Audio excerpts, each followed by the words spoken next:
은혜 받을 하나님의 말씀은 열왕기상 3장 16절에서 28절까지의 말씀입니다.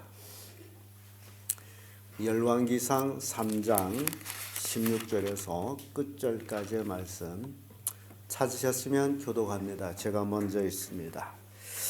때에 창기 두 계집이 왕께 와서 그 앞에 서며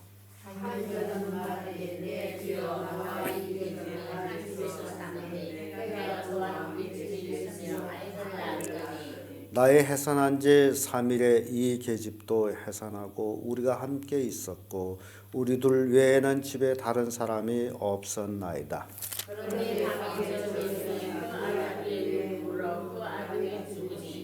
제가 밤중에 일어나서 계집종 나의 잠든 사이에 내 아들을 내 곁에서 가져다가 자기의 품에 누이고 자기의 죽은 아들을 내 품에 누었나이다.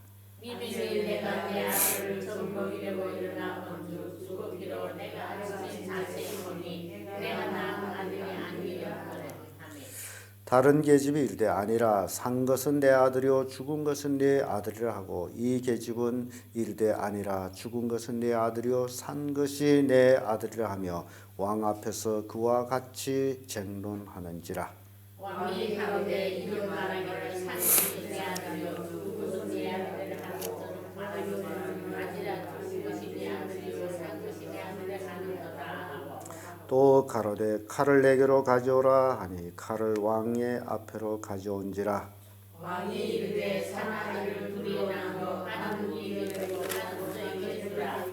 그 산 아들이 어미 되는 계집이 그 아들을 위하여 마음이 불붙는 것 같아서 왕께 아뢰어 가로되 청컨대 내 주여 산 아들을 저에게 주고 아무쪼록 죽이지 마옵소서 하되 한 계집은 말하기를 내 것도 되게 말고 내 것도 되게 말고 나누게 하라 하는지라. 왕이 대답하여 가로되 산 아들을 저 계집에게 주고 결코 죽이지 말라. 저가 그 모인이라 하매 온 이스라엘이 왕의 심리하여 판결함을 듣고 왕을 두려워하였으니 이는 하나님의 지혜가 저의 속에 있어 판결함을 봉이르라. 아멘. 네, 이 말씀으로 솔로몬의 지혜 이런 제목으로 말씀을 나누겠습니다. 솔로몬은 하나님 앞에 1,000번제를 드리고 구한 것이 있습니다. 그것이 뭐죠? 지혜를 구했습니다. 1,000번제를 드리고 단 한 가지 하나님께 구한 것이 하나님 아버지 나는 출입할 줄 모르는 어린아이와 같습니다. 그런데 하나님의 백성은 셀 수 없이 많은데 나에게 지혜를 주셔서 선악을 잘 재판하게 해주십시오 라는 기도를 했습니다. 그래서 하나님께서는 솔로몬에게 지혜를 주었고 솔로몬이 구하지 아니한 영광 그리고 네가 내 법도를 지키면 내 날이 길리라. 그리고 내 뒤를 이어서 왕이 끊기지 아니하리라 라는 축복의 말씀을 주셨어요. 그런 의미에서 생각할 때 하나님께서 솔로몬한테 지혜를 주고 나서 이 두 계집 여인이 창기라고 표현하고 있습니다. 이들에 대한 기사가 실리고 있어요. 아마 이들은 솔로몬 왕 앞에 오기까지는 지방 관리들한테서 재판을 받았을 거예요. 이 두 계집종의 안건은 먼저 지방 정부에서 재판하다가 안 돼서 안 돼 해서 결국 솔로몬 왕 앞에까지 왔을 것이다. 왜냐하면 이런 일을 가지고 솔로몬 앞에 직접 온다는 것은 그건 불가능한 일이기 때문에. 그래서 이 안건은 온 국민이 도대체 이것이 어느 것이 옳으냐 재판하기 가장 어려운 그 판결을 지금 솔로몬한테 가져왔어요.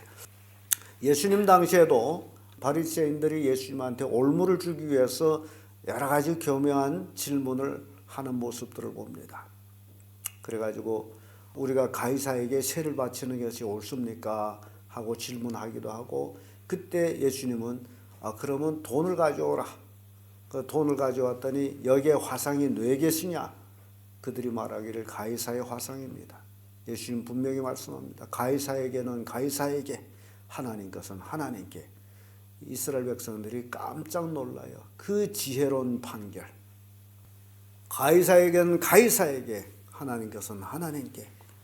그리고 또 올무를 놓기 위해서 가늠하다 현장에서 잡힌 여인을 끌고 왔어요. 이런 여인은 모세 율법에 돌로 치라 했는데 당신은 어떻게 할 것입니까?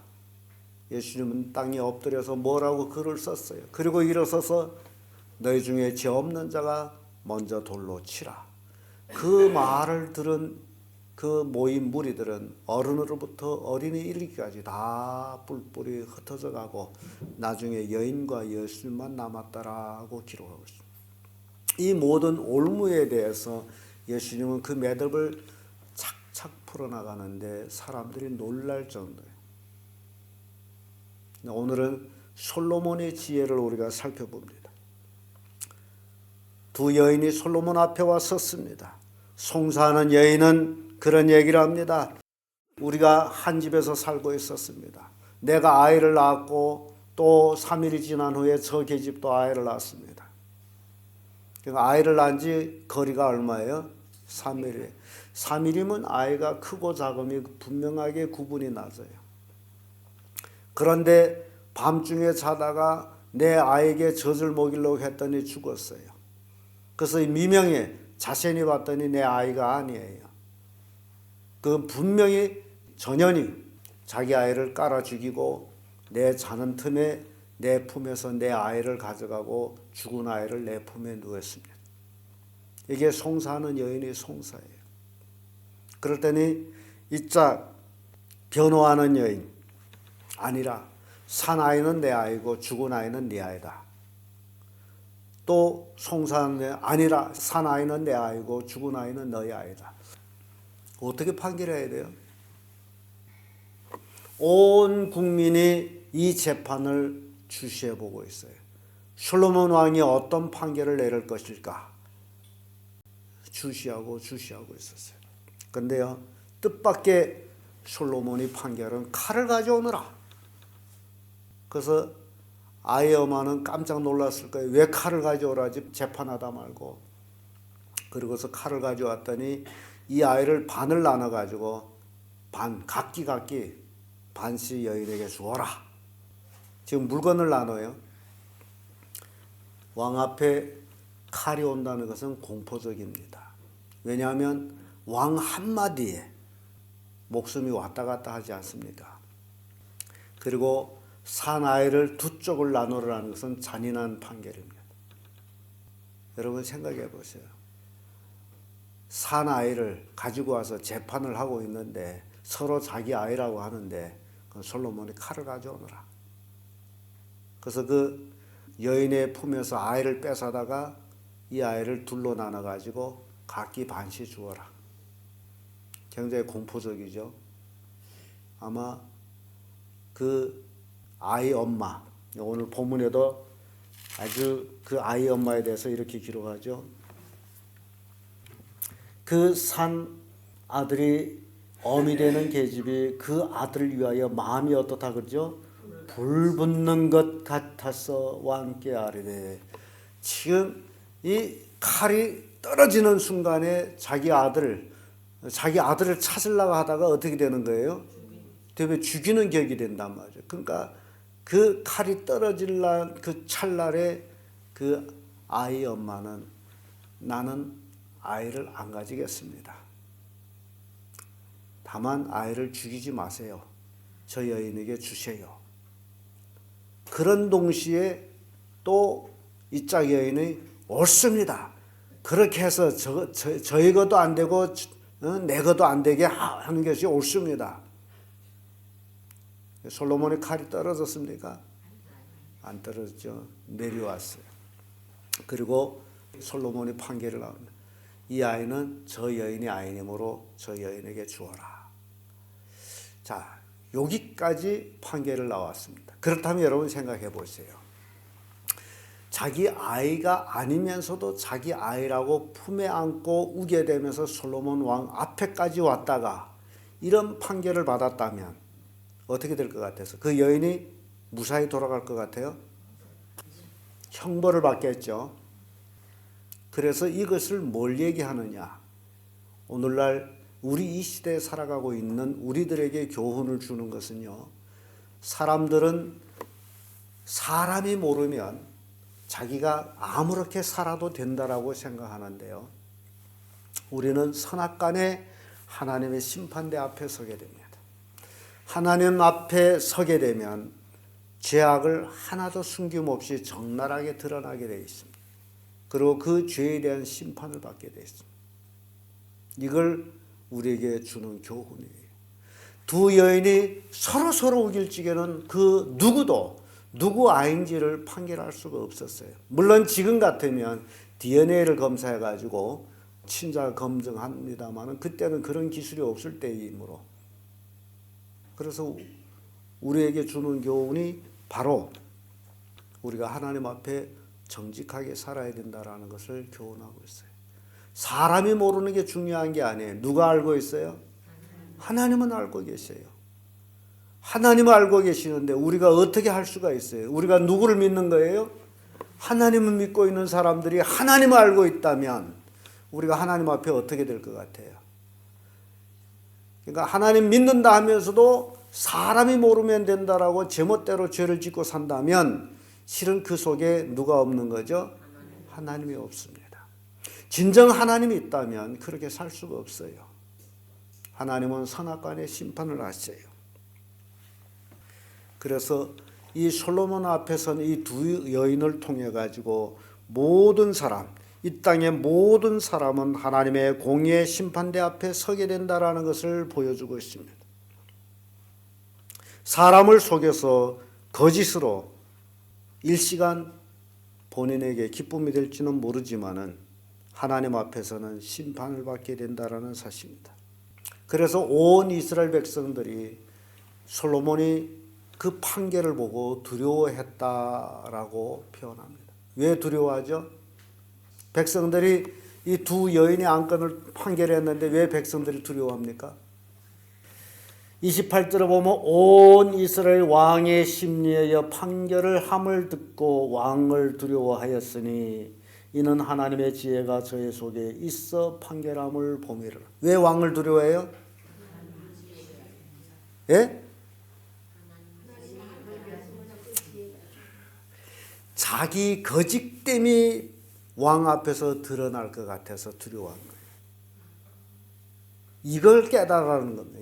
이것이 오늘 우리 깨달을 거예요.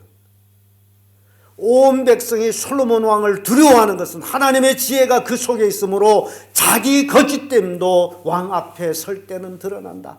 그래서 두려운 거예요. 그럼 두려움은 어떻게 해야 돼요?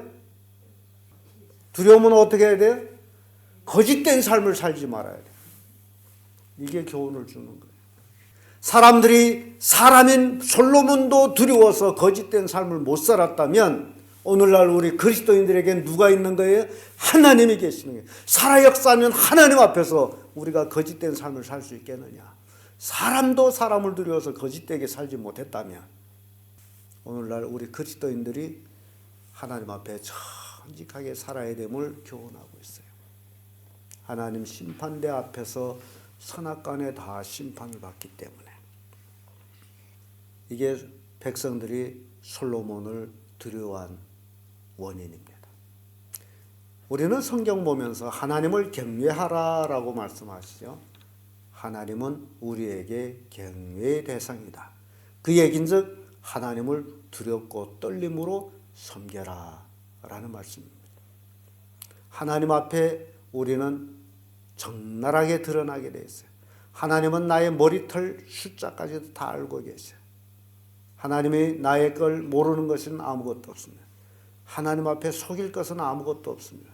그러므로 우리는 오히려 하나님 앞에 적나라하게 내 모습을 드러내고 회개해야 됩니다. 그래야 용서받는 거예요.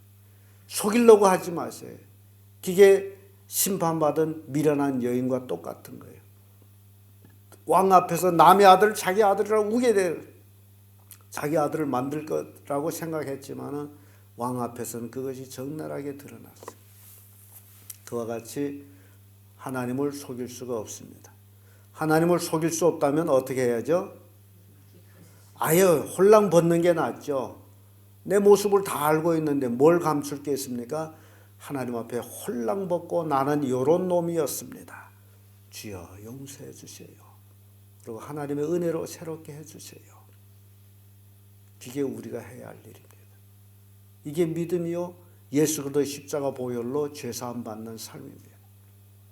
솔로몬이 지혜를 통해서 우리에게 이런 교훈을 주고 있습니다.